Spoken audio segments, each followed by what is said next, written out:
Hey, how's it going? Doing well. How about yourself? Doing great. Have a seat. Thank you. That's Tyson, right? Yes, Awesome. yes, Mr. Jordan. I'm glad to have you here today. Tell me a little bit about yourself. Okay, so I'm Tyson Sidrud. I'm a sophomore at Utah Valley University, majoring in marketing and minoring in Spanish. Okay. I have a unique and creative outlook on the world, which has allowed me to excel in the workplace as well as start a few small businesses of my own. Wow, that's awesome. So I'm just gonna go through some questions here for you.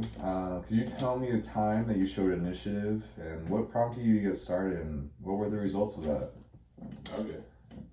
So back in high school, I was working at a trampoline park as well as participating in 2 sports and doing homework, AP classes, IB classes. Wow. And so because of all that, I was unable to work a lot of hours, but I still needed extra money.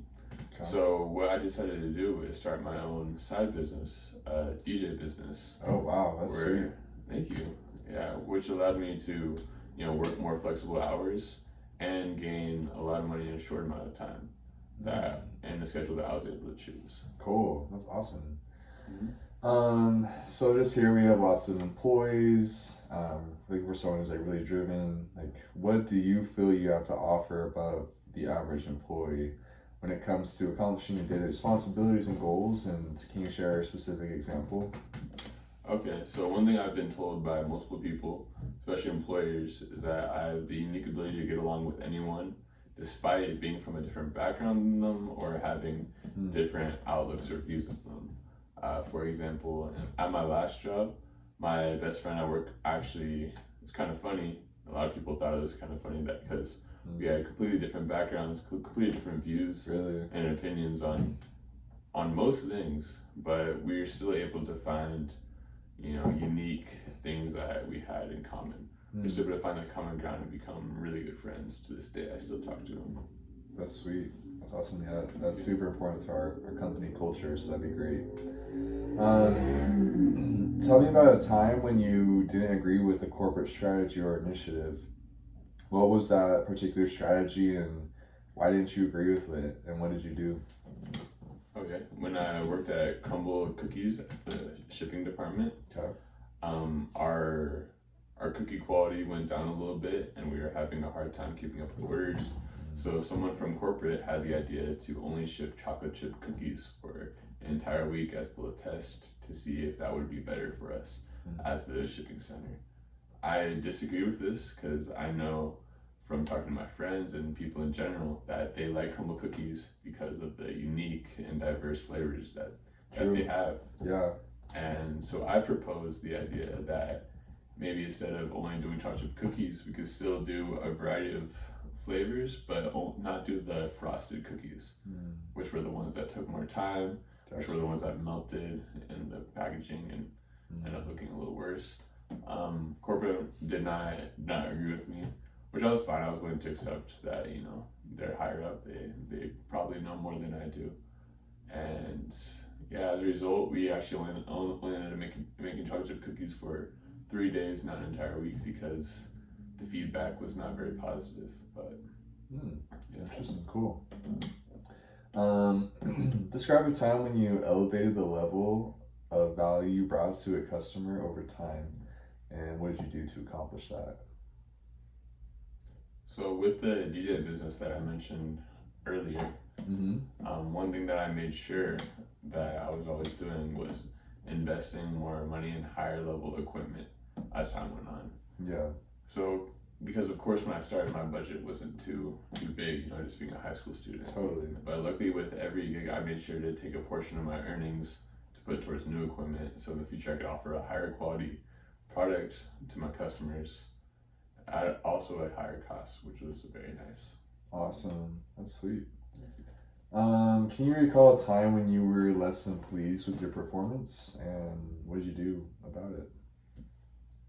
So when I was working at Classic Fun Center, this was when I was in college. So I was on the college schedule, having to balance my social life with my school life, being a full-time student, and also working a good amount of hours.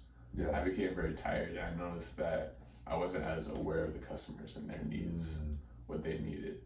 And to combat this, because there wasn't much I could do to change my schedule from being so busy, I decided to eat healthy snacks and drink cold water throughout my shift, kind of keep the brain working a little more to stay more attentive, so I can be aware of the customer's needs so I could better help them. Sweet, that's great. Describe your level of competitiveness. Tell me about a specific situation where where your competitiveness helped you achieve better results than your peers. Okay, so with my competitiveness, I try to only be competitive when I need to be competitive, and be fun and humble when I need to be fun and humble and willing to take advice.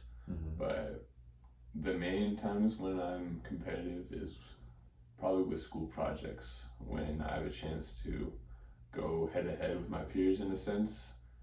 Because normally when you turn in an assignment, it's just you and the professor. But now this is me and the entire class side by side. I get to see other people's work. And that's always something that's motivated me to work even harder than I already do in school. Because I see it as an opportunity to really shine. And because of that, I've been able to get good grades and stand out and get the attention of my peers as well, which leads to even more opportunities in my school projects. Dang, that's awesome. Think of an example when one of your customers was not pleased with something you or your team did. What was that situation and how did you recover? When I was working at Classic Fun Center and when I was working in the cafe, one of my team members messed up an order on a customer's pizza, and they were very upset because they've been waiting for this pizza. We were really busy that day, and their order was not correct.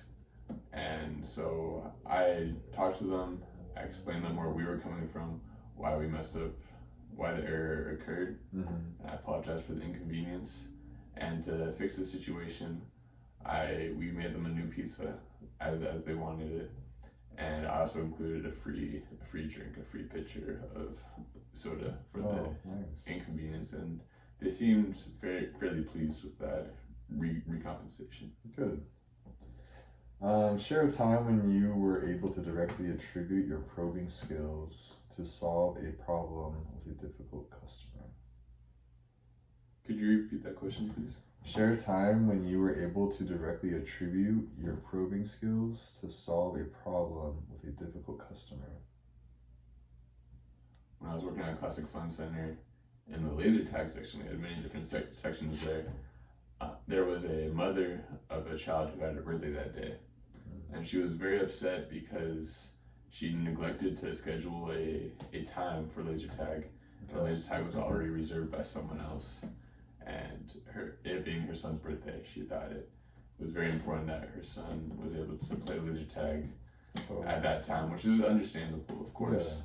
So to help her solve this situation, I told her that we were currently having a sale on ice cream that day, and that she would be able to go give the kids ice cream so they could enjoy that while they wait the 15 minutes it would take for the laser tag to open up. Sweet. Awesome.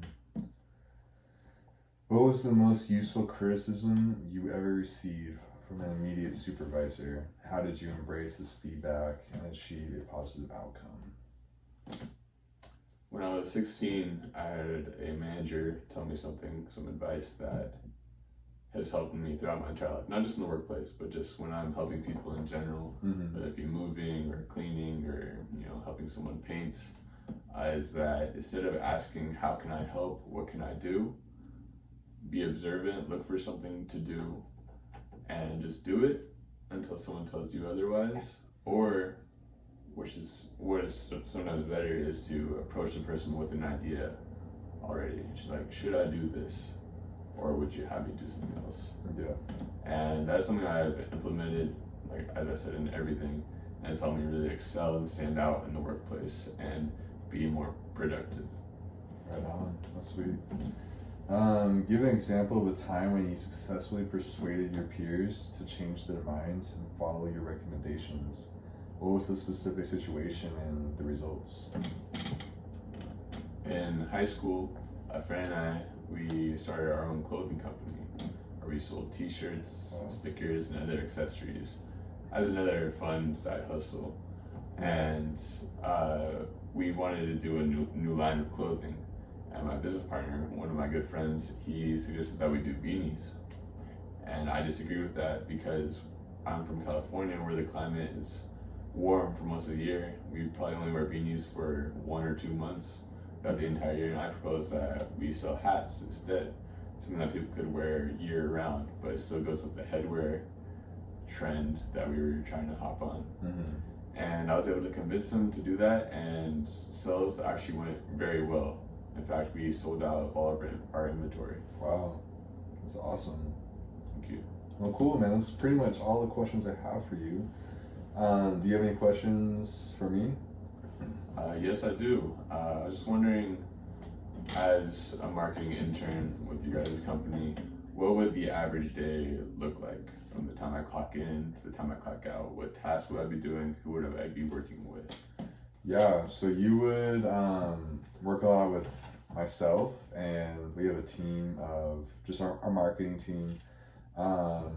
Every day it's going to be a little different, but we'll have you make some promotional materials. We'll have you probably work with our social media team as well to, understand who we're trying to advertise to and get involved and how that works. But yeah, every day is going to be different. You're going to have to be flexible. From what you told me, you seem like you're very flexible. I think you'd be a great fit for that. Yeah, it's not going to be a normal thing every day. You're going to have to adjust, but we want this to be a good experience for you and want you to learn, to work with a bunch of people, and so keep you on your toes. Are you comfortable working in that kind of an environment? Yeah, I would love it. In fact, I prefer that. Something different, something fresh every day. That was really what I was looking for in a job. Oh yeah, sweet. So that sounds great. But yeah, I just want to thank you again for this opportunity I had to meet you. You really have a wonderful company. I've been a big fan of yours, keeping up with what you guys have been doing, putting out. And I'm really excited to have this opportunity to meet you and see the company up close. Hey, same to you. Thank you so much for coming today. Appreciate it. Look forward to hearing from you on the phone. Okay, sounds good.